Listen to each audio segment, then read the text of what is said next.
The security forces are in standby mode for the first zone of special operation to be named.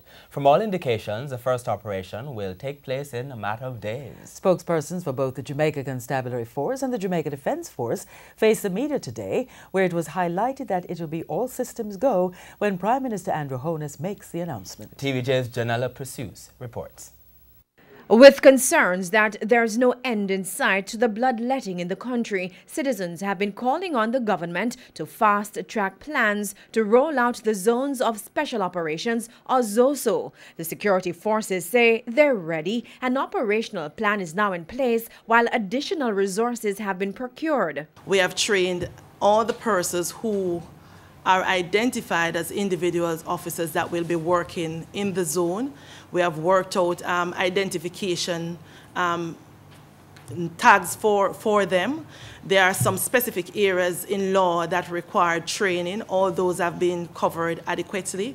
But we wanted to know ready for when. We don't know when a zone will be called, but from all indication, we are getting ready. What the security forces appear to be sure of, though, is that there won't be a repeat of the 2010 Tivoli Gardens operation, where at least 73 people were killed during what the security forces say were several battles with gunmen. Major BASIL JARRETT of the JDF argued that the 2010 operation was a military solution to a security problem.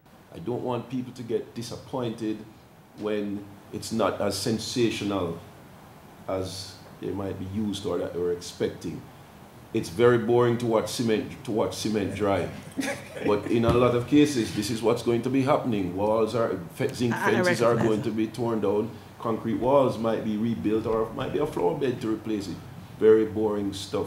And once you're able to destroy their economic ability within these zones, once you're able to bring citizens on board with the government so that they can feel confident to talk to the police, to give the police information, they know that the social services are coming in, they know that their walls are being fixed, the roads are being fixed, and so on, then you will see a change over the long term in how the people within the community start interacting with the state. It was also revealed that during the Zones of Special Operations, members of the security forces will wear body cameras.